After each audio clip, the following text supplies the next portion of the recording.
Alright, so let's proceed to the next question, Miss Rachel.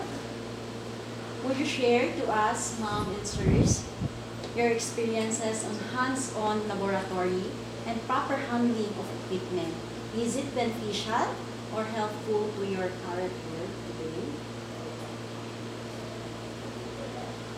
For me, during my college days, field laboratory like the operation and maintenance of small and large machineries, the actual driving, and then all of the machineries that the Kalinga State Universities have before. So we have experience to operate them in the field. So those days experience helped me in my present designation now. I am now the provincial focal person on farm machineries. So thank you for the help of the state. Can you give an example, sir, of the equipment or some laboratory equipment there that you have tested or you have operated before? The four-wheel tractor. Four-wheel tractor. So you drive. How We drive the four-wheel tractor. you were able to Then drive the small farm machinery, the hand tractors. and tractors? Oh, I see. So it helps, sir. No? Aside from the hand tractors and the examples that given to us by sir, can you please also share to us the other participants? Yes, ma'am. Yes, hands-on laboratory is very helpful, especially for us to appreciate that we are not hindi lang tayo theory, pero it's confirmation din sa isang subject. So for example of this is yung basic surveying and planning design using AutoCAD during my school days, that this would be a great help for me to adapt on my first work as agricultural engineering. So now I am using that, and I am one of the planning and designing of the office. So you also have an AutoCAD subject, ma'am? Yes, during our times. Because I thought it's only for civil engineering students. So we have a basic Thank you for educating us. Any other?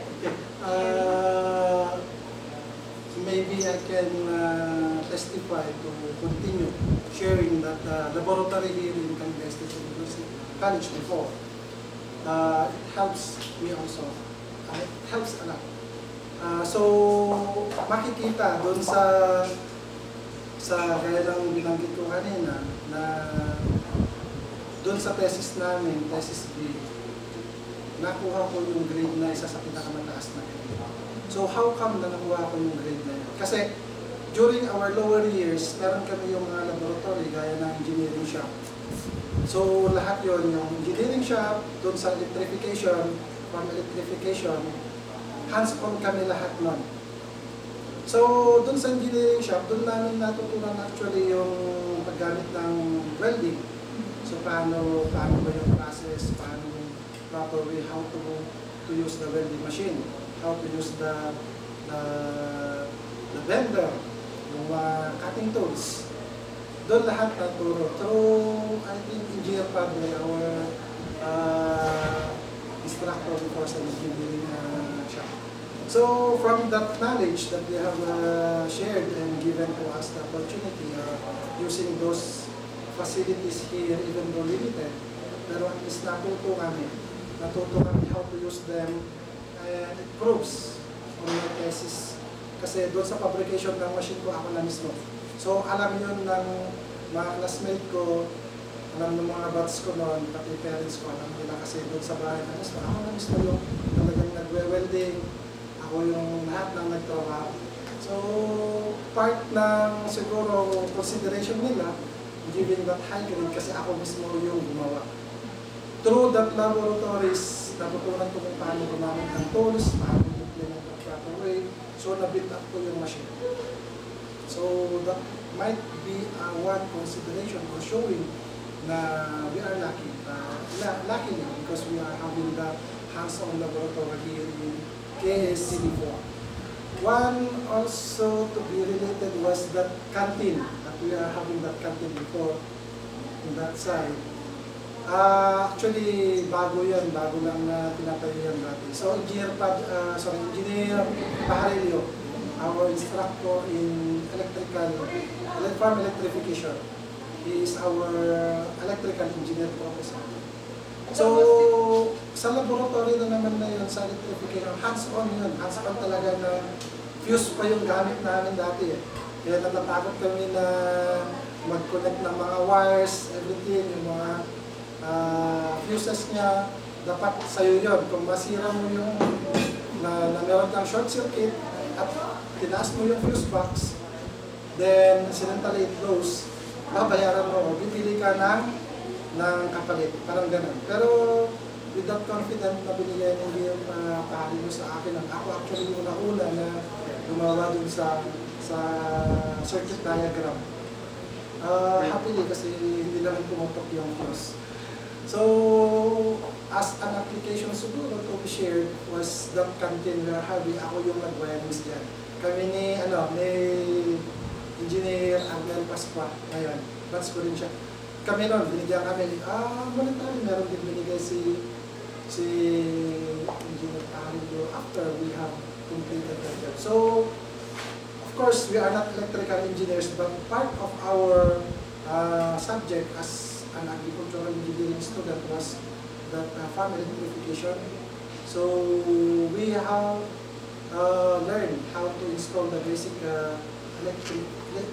farm electricals in our farms. So from that, natuto kami. So one of the living testimony hanggang ngayon, buo pa ata ginagamit pa yung mga paindong na. Well and good. Yan po, yung natulong na Okay, so thank you for that, sir. At least nasubukan yung hands-on, no? Yung sabi nga niyo, it's not more on theory lang. At least nagawa niyo mismo. Just like yung AutoCAD, yung welding, and yung pag-drive ng mga tractors. At least you were able to experience that before graduating. Okay, thank you for the sharing. Let's proceed to the next question, Ms. Rachel. During your time, sir and ma'am, does the library contains books that were helpful in your studies? Is it spacious or conducive for your learning? Yes, once again, good afternoon. Our library during our college days, our library is very conducive for learning. It was so spacious actually. But it was just so happened that our books, especially for our major subjects, were limited.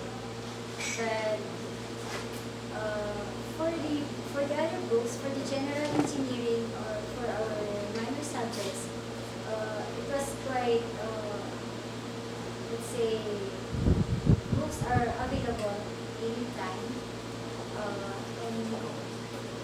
Because we're just few before here in Kalinga Bay State University. Students were, let's say, just hundreds, or it's not like this. There are many courses here now. Not like before, that the Kalinga Bay State College during our days, here in Bulano campus, it was just the agricultural, the forestry, and the agriculture visa. Then here comes the education,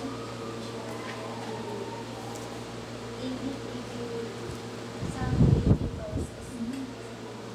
But so far, so good. Our library before was very spacious and conducive for learning. That's all. So you're telling me that the books were limited, no? In your major classes, major subjects. So what did your professors do to address your concern about okay. that? So we're lucky for having our professors and instructors before, because they always give a hand in helping us in our major subjects because of the limited books.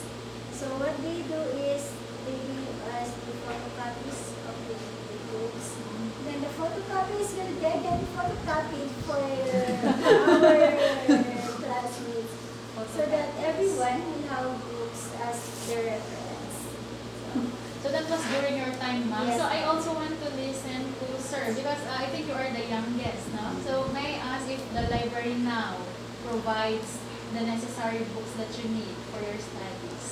I do believe that our library right now is I do provide the best materials that we can have, and that the major books that the books that we needed for our major subjects are present. They are available.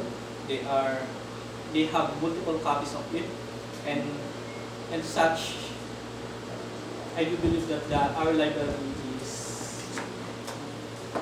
currently so ay binibigyan niya yung yung dapat para sa mga estudyante natin. Wow. So at least makikita natin na may improvement, no? So from limited book resources, okay na. Meron ng mga major resources, books na. Unlimited. And we also have, I think, the e-copies, the e-library. Yes, recently lang din naman na implemented is yung e-library natin, which is we have e-copies or soft copies na available na sa through internet na pina-process or ini-store ng KSU library. Ayan. So from photocopies, nag-turn siya into soft copies, the e-library. So thank you for that. So at least we can see that there is an improvement.